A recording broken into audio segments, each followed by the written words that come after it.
자살 얘기 그만하려고 그랬는데 요청이 들어왔어요. 한 번 더 해달라고. 그래가지고 오늘 자살 얘기 한 번 더 해야 될 것 같아요. 근데 오늘은 실천편이에요. 그러니까 지난주에는 개관이었다면 오늘은 그 자살 이야기 속에 있는 실전편이죠. 그래서 제목이 좀 바뀌었어요. 읽어보실까요? 지난주에는 왕따, 왕이 되다였잖아요. 오늘 제목이 바뀌었죠. 왕이 됐어요. 이제 왕이 된 왕따 이야기. 과연 어떻게 이런 것들을 해나갈 수 있을까? 거기에 대해서 몇 가지 말씀을 좀 실제적으로 드려볼게요. 자, 살면서 꿈속에서라도 한번 자살이라고 하는 것을 생각해 본 사람이 있으면 가만히 있어 보세요. 다 그런 생각 좀 해보셨군요. 자, 그러면 먼저 새로 오신 분들도 있으니까 통계 먼저 보도록 하겠습니다. 연도별 자살 사망자 수 및 자살률. 자, 2011년도에 15,000명, 그리고 2021년도에 13,000명, 2022년 자료는 없는데요, 굉장히 많이 증가했다고 해요. 지난 시간에 말씀드린 것처럼 여기에 불상은 잡히지 않았습니다. 불상이 대략 한 해에 5만에서 7만 명 정도가 있어요. 자, 굉장히 많은 사람들이 자살을 하고 있어요. 다음, 자, OECD 국가 연령 표준화 자살률 비교, 대한민국이 1등입니다. 튀르키예 4.4명, 우리는 10만 명당 23.6명. 거의 5배, 6배 이상 많죠. 굉장히 어렵고 힘든 상황에 대한민국 모든 사람들이 놓여져 있다는 겁니다. 다음, 자, 3대 사인은 암, 심장 질환, 폐렴입니다. 전체 사망자의 몇 프로? 43.1%. 그런데 자, 순위를 쭉 보다 보니까 5번 고의적 자해, 자살이 5번째입니다. 전 연령층을 통틀어서 그렇다는 겁니다. 굉장하다는 거예요. 마지막 읽어보세요. 자, 10대 1위가 뭡니까? 고의적 자해가 모든 질환 중에 1등이에요. 전체 평균에서는 5등이었잖아요. 근데 10대들 가운데서는 고의적 자해가 사망 원인 넘버 1입니다. 20대 볼까요? 고의적 자해. 20대도 사망 원인 넘버 1이에요. 암으로 죽는 사람보다 자해로 죽는 사람이 훨씬 더 많다는 겁니다. 30대요. 고의적 자해, 자살. 30대에서도 1등이에요. 10대, 20대, 30대 사망 원인 중에 1위가 뭐냐면 고의적 자해이라는 겁니다. 자신의 생명을 스스로 던져버리는 거죠. 40대에서는요 2위, 50대에서는요 2위예요. 그리고 이제 60대, 70대, 80대로 들어가면 이제 연세가 들어서 돌아가시는 분이 많으니까 순위가 점점 밑으로 떨어지는 겁니다. 자살이라고 하는 것이 굉장히 위험한 거라는 거, 그리고 멀리 있는 것이 아니라 굉장히 가까운 데 있다는 거. 지난주에도 고의적 자해를 생각해 본 적이 있느냐 했을 때 굉장히 많은 분들이 손을 들었었어요. 자, 그럼 이 자살의 원인은 뭔가 볼까요? 자, 오른쪽에 크게 26.7% 뭐라고 되어 있나요? 경제생활 문제 때문에 자해를 한다는 겁니다. 저 왼쪽에 가장 많아요. 읽어보세요. 정신과적 문제? 정신질환이 있다는 건가? 아니에요. 제가 좀 이따 말씀드릴 거예요. 세 번째, 결국 경제생활 문제, 육체적 질병, 그리고 정신과적 문제가 대부분의 자살의 원인이라는 겁니다. 여러분, 정신과적 문제라고 하는 게 뭘까요? 한번 누가? 스트레스요. 맞아요. 스트레스. 또요. 우울증. 맞아요. 우울증. 또요. 공황장애. 맞아요. 또요. 맞아요. 인간관계의 나락, 단절. 맞습니다. 맞아요. 다 그런 게 정신과적 문제예요. 근데 가장 쉽게 얘기하면 뭔 줄 아세요? 고독이에요. 고독, 외로움. 고독과 외로움. 그게 정신과적 문제예요. 자, 경제 생활이 어려우면 다 자해할까요? 아니요. 경제적으로 어려운 사람들 중에서 고독하고 외로운 사람들, 어디 의지하고 하소연할 데 없는 사람들, 육체적 질병이 있으면 전부 다 자살하나요? 아니요. 고독, 사회적인 단절과 외로움, 그것이 그 모든 것을 부추깁니다. 자, 그렇다면 만약 우리에게 정신과적 문제가 없다면, 고독의 문제가 없다면, 외로움의 문제만 해결된다면 어쩌면 우리는 경제적으로 어려워도, 몸에 질병이 찾아와도 잘 견뎌 나갈 수 있을지도 모르겠습니다. 자, 저한테 한번 물어보세요. 해결책이 있냐? 이렇게 시작. 해결책이 있나요? 있어요. 있습니다. 오늘 제가 그 얘기를 해드리려고 해요. 완전히 있나요? 완전히 있습니다. 100%인가요? 그건 좀 생각을 해봐야 돼요. 여기에 해당한다면 100%일 수가 있습니다. 자, 왕이 된 왕따 다윗을 만나보도록 하겠습니다. 먼저 이 다윗의 세계관 속에 있는 글자들을 만나볼 텐데요, 자살이라고 하는 글자가 있습니다. 읽어보세요. 근데 다윗은 이걸 어떻게 읽었는 줄 아세요? 그렇지, 반대로 읽었어요. 거꾸로 읽었어요. 순서를 바꿨어요. 읽어봅시다. 똑같은 글자인데요, 자살이라고 하는 말을 거꾸로 읽으면, 순서를 바꿔 읽으면 살자가 돼요. 다윗의 세계관은 그런 거였습니다. 살자. 다윗은요, 죽고 싶은 상황이 굉장히 많았습니다. 그래서 죽고 싶다, 죽고 싶다, 죽고 싶다 이거를 많이 적었어요. 심지어는 내 영혼이 죽었다, 이렇게도, 내 마음이 죽었다, 이렇게도 적어놨습니다. 근데 그렇게 적어놓고 어떻게 읽었냐? 살자라고 읽었어요. 누가? 누군데?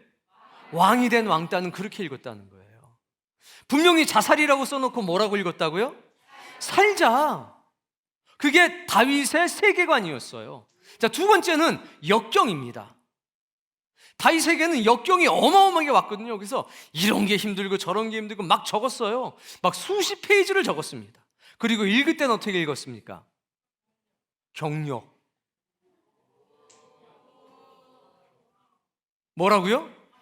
힘들어 죽겠다고 역경이라고 막 적어놓고서 읽을 때는 어떻게 읽었느냐? 경력. 이건 내 경력이야, 마이 스토리야.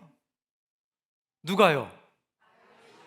왕이 된 왕따가 보통 왕따가 아니에요. 왕이 된 왕따예요. 역경이라고 쓰고 뭐라고 읽는다고요? 꼭 누구 같아요? 그렇죠. 나 같은 사람이 이렇게 해줘요. 나 같아. 그럼 여러분은 왕일 수도 있고 왕따일 수도 있고 왕이 된 왕따가 될 수도 있고 그런 거죠. 이번엔 좀 힘들 거다. 내가 알기로는 이거 40대 이상은 힘들어요. 띄워줘 보세요. 다윗이 맨날 한 소리가 내 힘들다 이거 계속했어요. 하루에 10번도 한 적이 있어요. 여러분 힘들어요? 고집산 안 힘들겠지. 영원히 안 힘들 거야 아마. 보통은 다 힘들어요.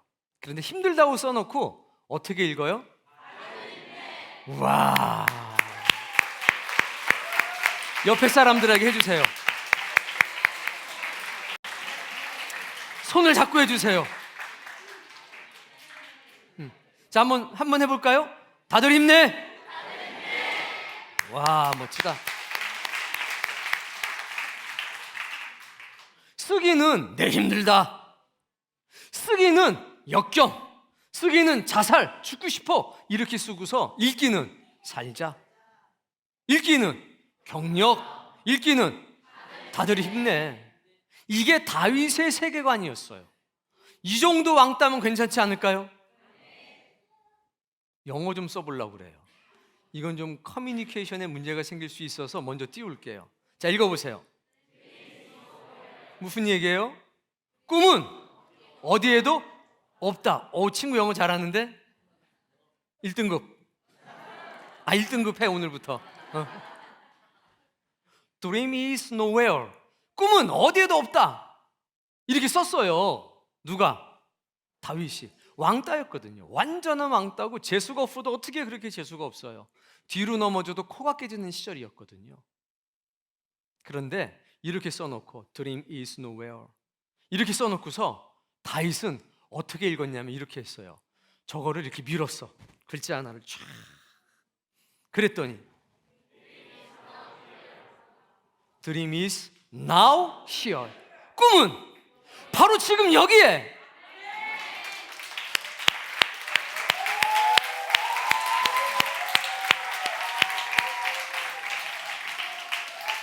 누가요? 다윗이 누군데?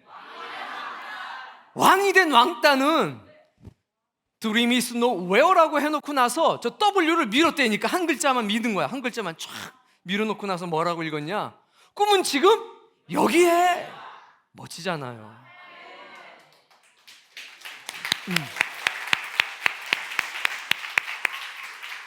힘들지요. 왜 힘이 안 들어요? 죽으면 편해질 것 같지요. 왜 고난이 없고 역경이 없고 힘든 게 없겠어요? 정말 매일매일 너무 힘이 들죠. 내 힘들다. 누가 좀 이거 안 알아주나? 꿈이 어디에 있나? 내 인생의 꿈이라는 게 어디 있을까? 희망이라는 게 어디 있을까? 그러나 왕이 된 왕따는요, 하나님의 영에 감동받은 뒤에 이 세계관이 바뀌어서 희한하게 읽기 시작하는 거예요. 읽어봅시다. 자, 또 읽어봅시다. 다들 힘내. 또 읽어봅시다. 격려. 또 읽어봅시다. 자, 시작.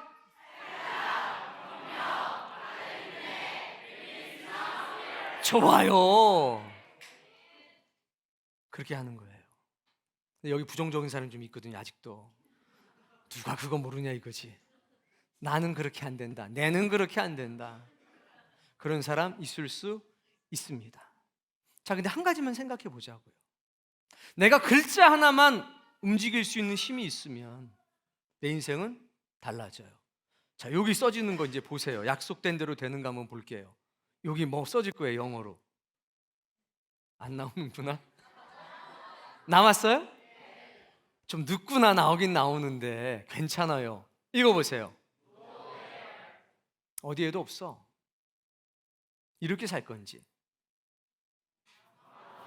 아니 지금 여기 있어 이렇게 살 건지 내가 결정하는 거예요. 누가? 여러분 어떻게 사실 거예요? 옆에 사람 보고 한번 물어봐 주세요.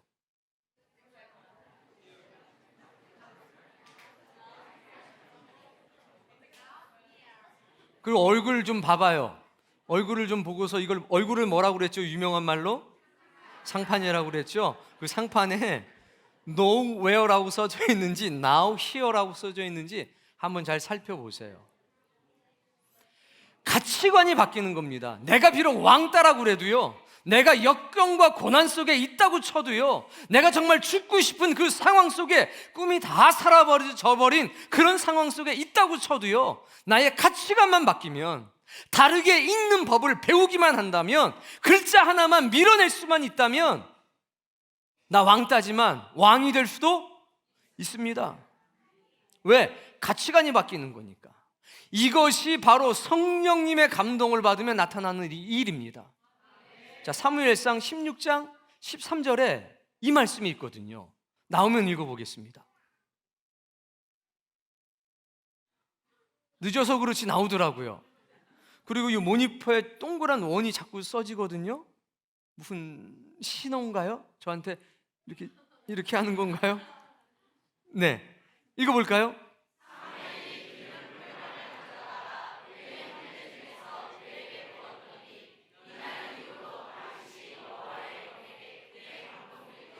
자, 왕따였던 다윗은 태어날 때부터 왕따였고 왕으로 살아갈 때도 왕따인 경우가 굉장히 많았습니다. 어렵고 힘든 일들이 굉장히 많이 찾아왔었습니다. 그런데 이 다윗의 인생이 바뀐 결정적인 사건 하나가 있었는데 여호와의 영에 크게 감동을 받았어요. 따라해 봅시다. 감동자. 감동자. 이 한 번의 사건이 자살이라고 쓰고 살자라고 읽게 만든 겁니다. 하나님의 영에 감동되었다. 현상적으로는 기름을 부었습니다. 이 사건이 굉장히 중요합니다. 그러니까 만약 오늘 내 인생 가운데도 감동받는 일이 있으면 영화를 보다가 감동받는 게 아니고 노래를 부르다가 감동받는 게 아니라 하나님의 영에 감동을 받게 되면 여러분의 인생은 달라집니다. 가치관이 달라지기 시작합니다.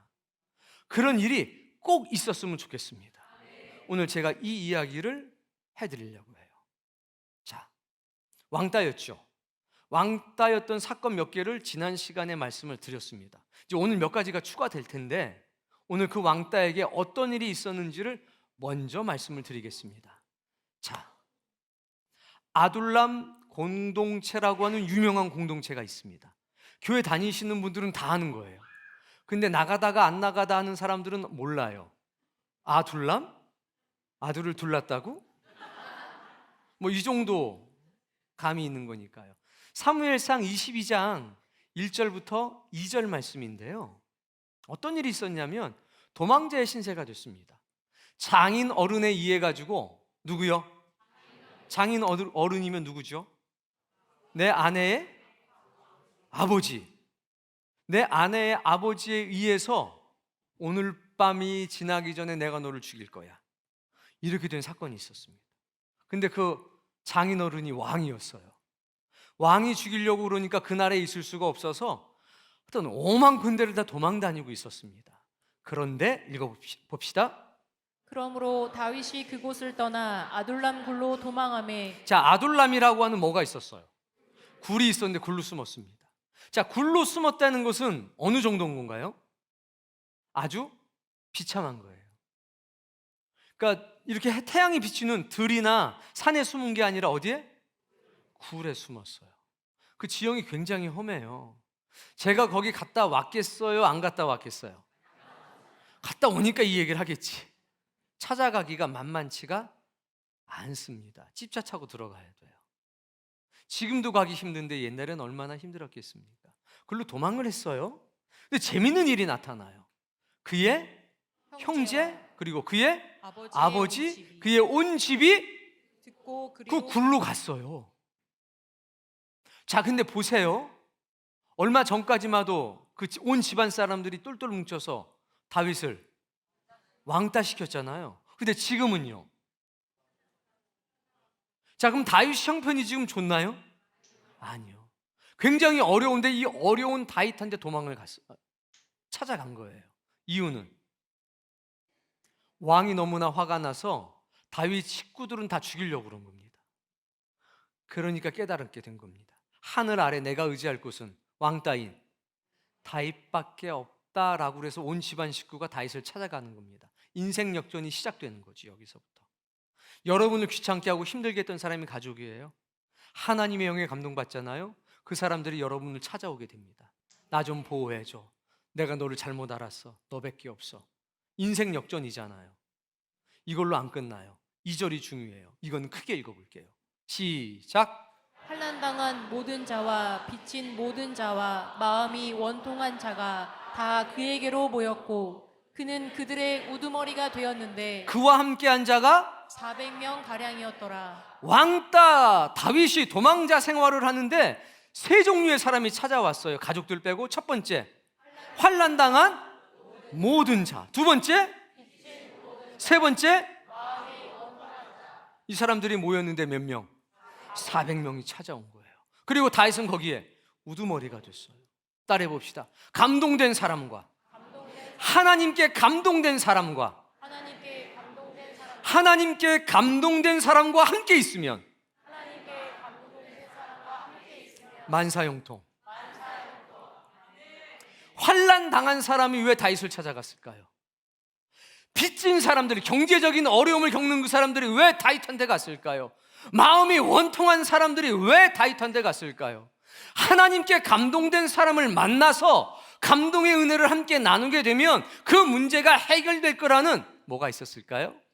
기대 혹은 확신이 있었던 거예요. Dream is now here. 그 now here의 가장 중요한 게 뭔지 아십니까? 성령에 감동된 사람이에요. 신에게 감동된 사람들이에요. 그들을 만나게 되면, 그들과 함께 믿음의 삶을 살아가게 되면 모든 환난이 치유됩니다. 경제적으로 어려운 모든 것 해결되고 회복되기 시작합니다. 마음에 원통한 거 이거 풀어지기 시작합니다. 지금은 시간이 없어서 디테일한 모든 것을 말씀드릴 수 없지만 이런 역사가 있었다는 것. 자, 왕따였는데 지금 어떻게 됐습니까? 우두머리가 됐네요. 마음이 원통한 사람들, 너무 힘들고 가난해진 사람들, 어려움과 고통을 당해서 자살이라고 써놓고 어떻게 할까 고민하던 사람들이 다윗을 만나니까 어떻게 읽어요? 살자. 역경을, 경력, 내 힘들다. 꿈은 없어. 꿈은 어디에도 없어. 했던 사람, 꿈은 여기 있어. 이렇게 바뀐 거잖아요.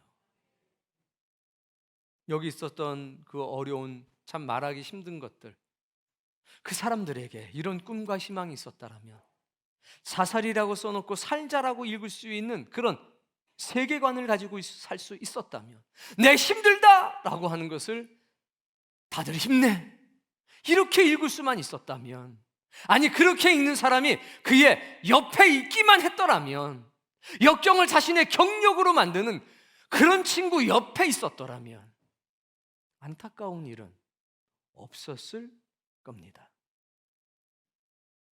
오늘 이 자리에 나는 성령의 감동을 받았다, 내 주장에 의하면, 그런 사람이 있으면 손 한번 들어보세요.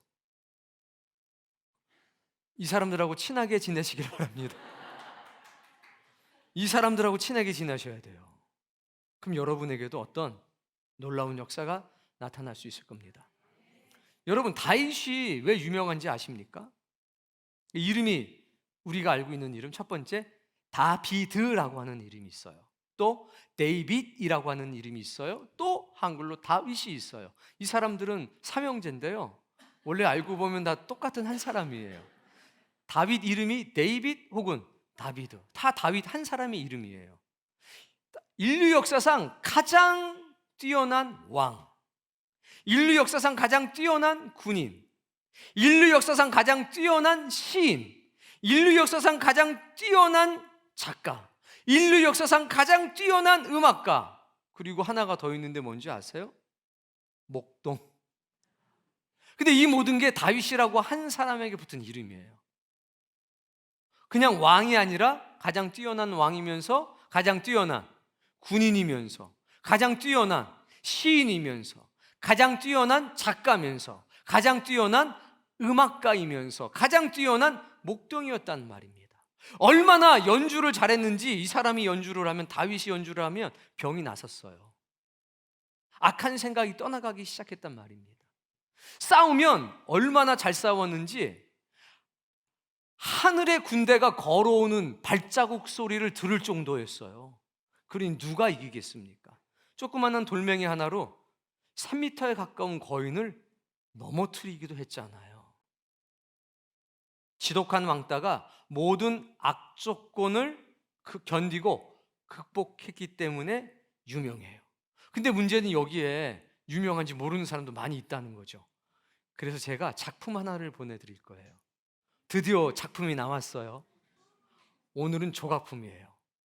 미켈란젤로라고 제가 제일 좋아하는 미술가죠. 예술가, 건축가면서 그분이 만들었던 3대 작품 중에 하나예요. 볼까요? 이게 피렌체라고 하는 도시의 박물관에 있습니다. 피렌체에 방문해 보면 저게 세 군데 있어요. 하나는 언덕 위의 청동으로, 하나는 광장 앞에, 두 개 다 가짜 복사품이에요. 그리고 진품은 이렇게 나체해서 가려놓은 거예요. 아이들이 좀 있고 그래서. 미술관에 저게 얼마 정도 돼 보여요? 한 2m? 1m? 자, 손 한번 들어볼게요. 1m 정도 되는 것 같다, 조각상. 손. 자, 2m, 3m, 4m, 5m 이상. 5m가 넘어요. 받침대까지. 너무 아름다워요. 3대 작품 중에 하나죠. 피에타, 그리고 모세, 그리고 이제 여기선 다비드라고 그날에선 불러요. 상이에요. 자, 이 나이가 몇 살 정도로 돼 보입니까? 17살 때예요. 작가는 미켈란젤로는 17살 때 다윗의 모양을 그린 겁니다. 굉장히 유명하죠. 자, 정면에서 이렇게 작품을 볼 수 있고요. 다음 장면 보면 이렇게 되어 있습니다. 측면. 자, 너무 멋지죠? 너무 멋져요. 자, 다음 보여요? 이거 뭐예요? 여기요. 여기 뭐 들고 있는지 아세요? 돌멩이를 잡고 있는 거예요. 가서 보면 지금 걸어올 것 같아요. 제가 한국에서는 조각을 무시했어요. 이거 뭐. 근데 이태리 가서 많은 조각품들을 보고 제 생각이 바뀌었어요. 거기 있는 조각품들은요, 옷자락이 막 바람이 불면 흩날리는 것 같아요. 힘줄 하나하나, 땀방울 하나하나가 막 느껴질 정도예요. 여기 중요한 건 여기 지금 뭘 갖고 있어요? 오른손에 돌멩이를 꽉 잡고 있어요. 기억하셔야 돼요. 다음. 어떻게 생겼어요? 저 머리카락 보세요. 저 눈을 보세요. 대단하죠? 저 입술을 보세요. 저 코를 보세요. 우리나라에서는 볼 수 없어요. 재료가 다르기 때문이에요. 우리나라 돌들은 너무 딱딱한데요. 이태리 돌들은 부드러워요. 이렇게 섬세한 표현이 다 가능할 정도입니다. 물론 섬세한 표현이 가능하다고 제가 가능한 건 분명히 아니겠죠. 자, 왼손에 딱 잡고 있는 저거 보이십니까? 저게 뭘까요? 물매예요. 가죽으로 된 물매.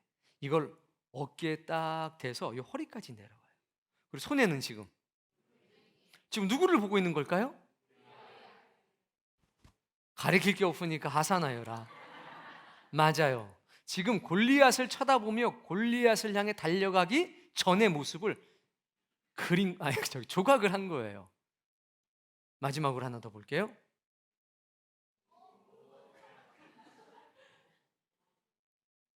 우리 양간사 배 같죠?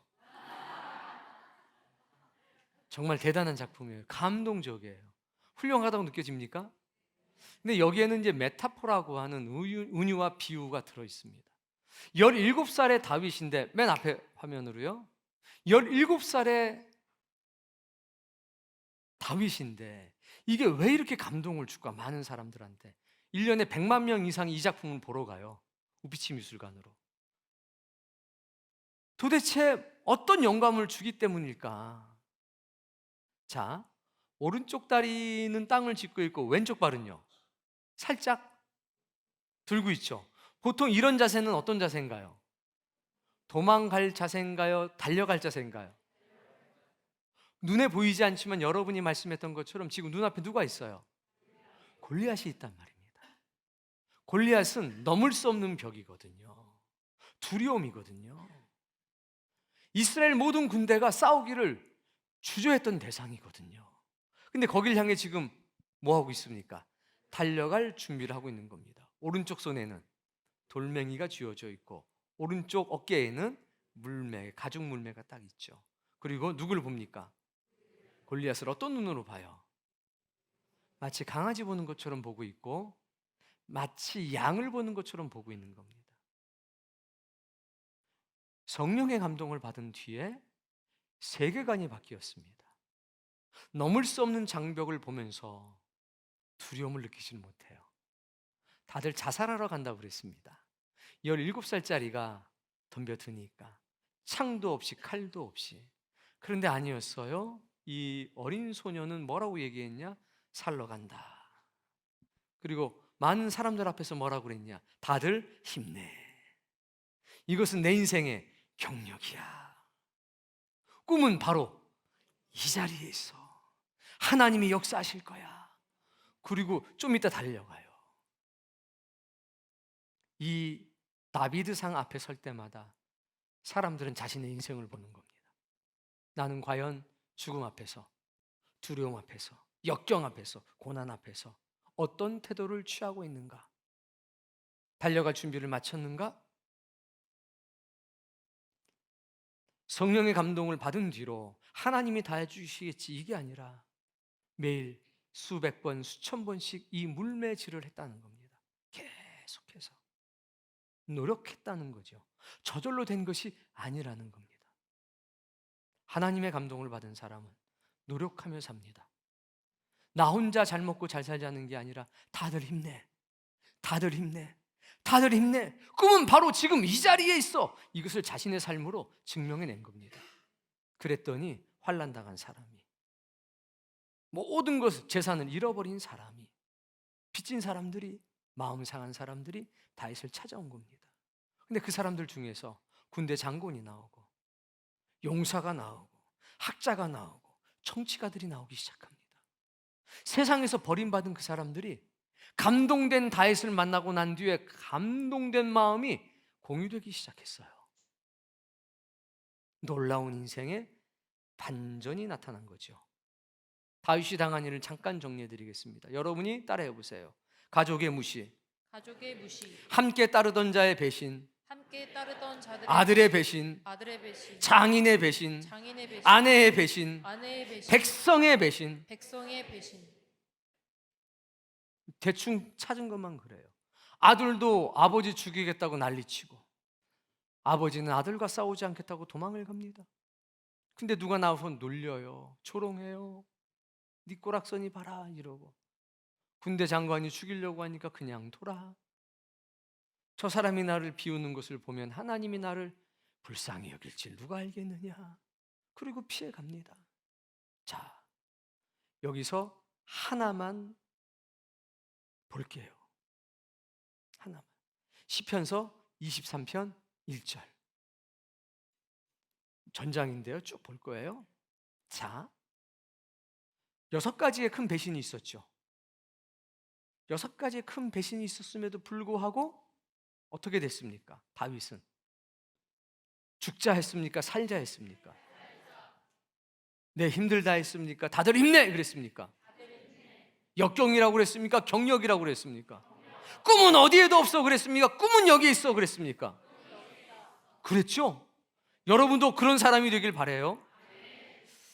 자, 그 힘의 원천은 성령의 감동이었는데 그가 이런 고백을 합니다. 이런 시를 쓴 거예요. 자, 1절 읽어보세요. 여호와는 나의 목자시니 내게 부족함이 없으리로다. 현실을 제가 얘기 드릴게요. 나는 지금 부족한 게 너무 많아요. 그런데 하나님이 그 부족함을 채웠다 이거예요. 이 얘기는, 현실은 부족함이 많다. 먹을 것도 없고 잘 집도 없고 지금 어디 살아요?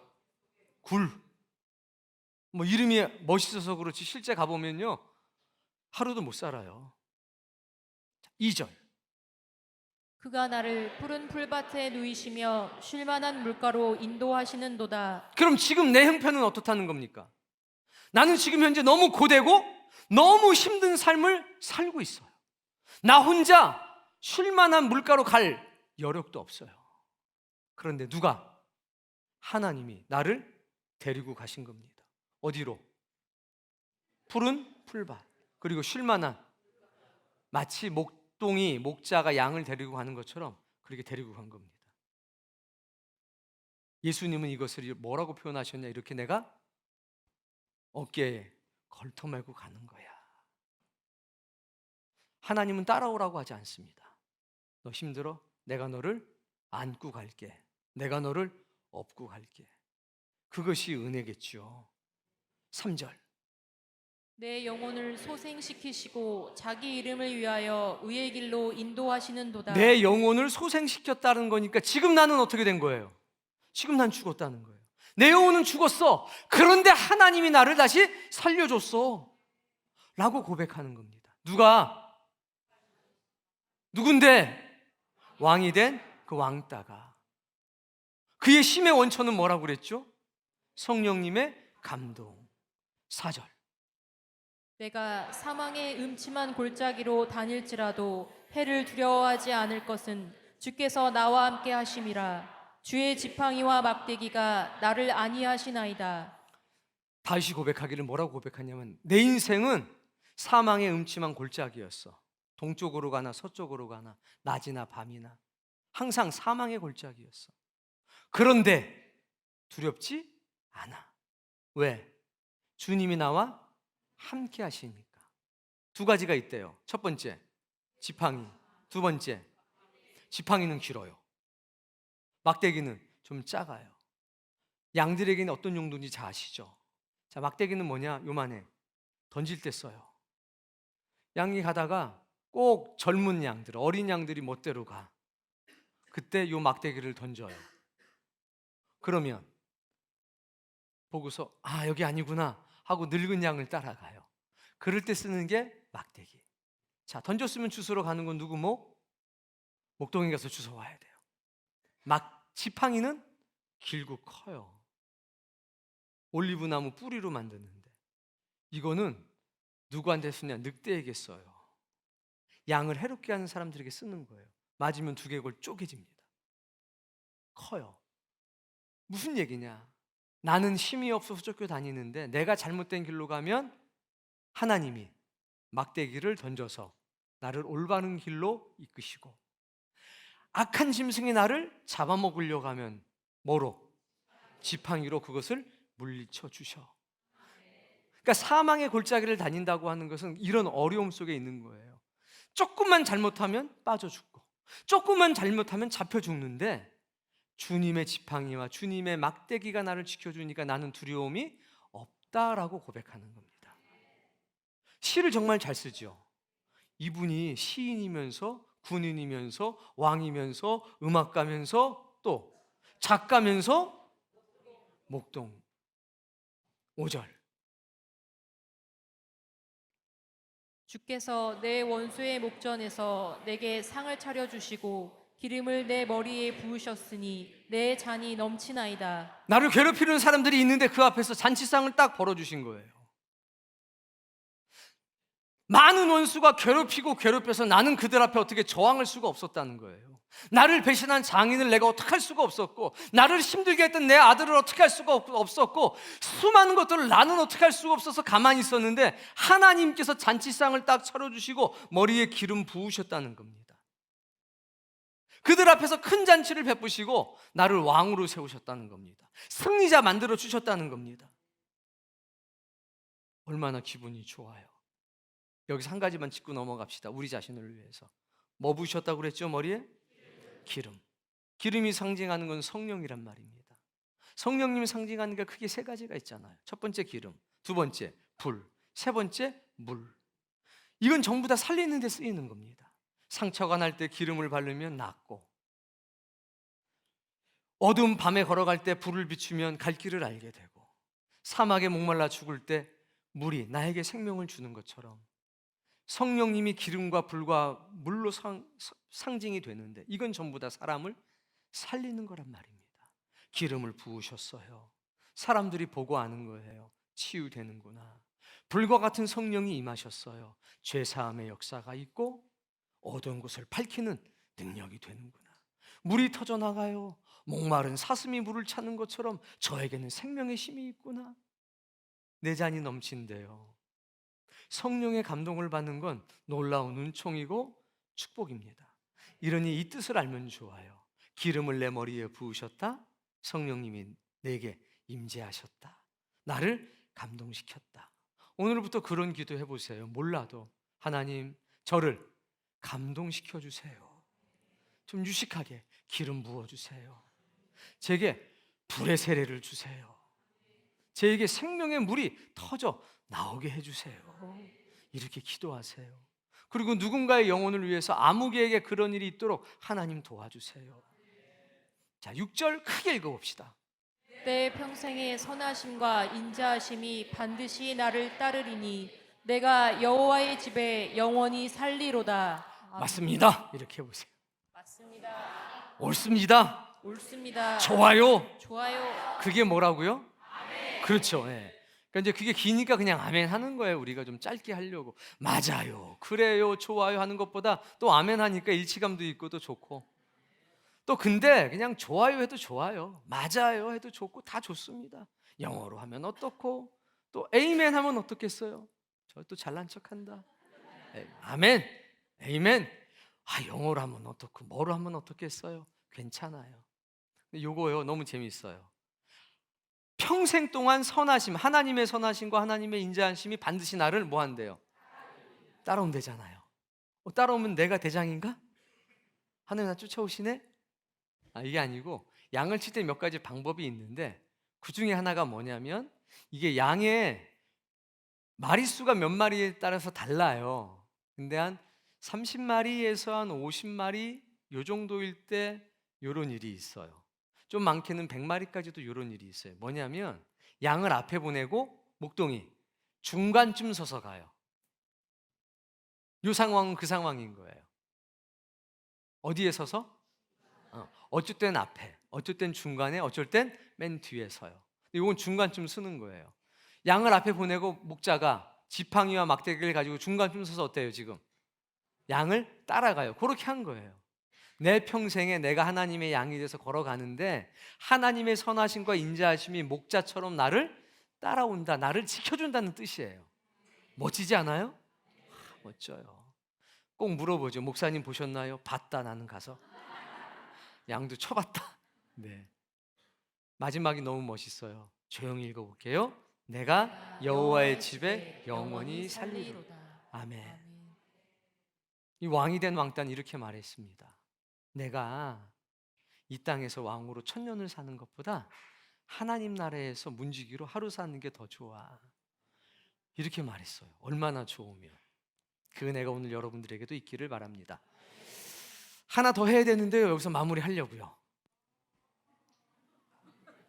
다음에 해드릴게요. 자, 이제 마무리할게요. 노래도 좀 해야 되거든요. 자, 글자가 뜰 겁니다. 크게 읽어보세요.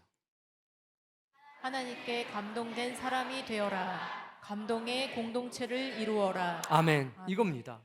하나님께 감동된 사람이 되길 바랍니다. 여러분 찬양할 때 마음이 뜨거워졌어요?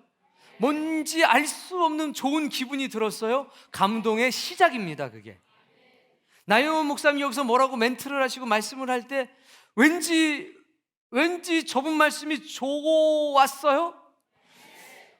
저분 말씀이 뭔지는 잘 모르겠지만 맞는 것 같아라는 생각이 들었어요? 그럼 감동이 시작되는 겁니다. 하나님께 감동된 사람이 되세요. 그리고 혼자 서 있으면 안 됩니다. 감동의 공동체를 이루세요. 아둘람 공동체처럼. 그러면요 왕이 된 왕따 그 이야기 핵심이 나오는 겁니다. 그러면 자살 다시 한 번만 마지막으로 띄워주세요. 저게 어떻게 읽혀져요? 살자. 나 혼자서는 자꾸 자살을 읽으려고 그러는데 옆에서 살자! 그러면 내 정신이 버떡 나는 거예요. 두 번째 역경이라고 쓰고 경력 누가? 우리 함께. 세 번째 내 힘들다. 이게 같이 있으면 다들 힘내. 영어인데 미안해 영어 해가지고. 자 영어 꿈과 희망은 어디에도 없어. 이게 어떻게 변해요?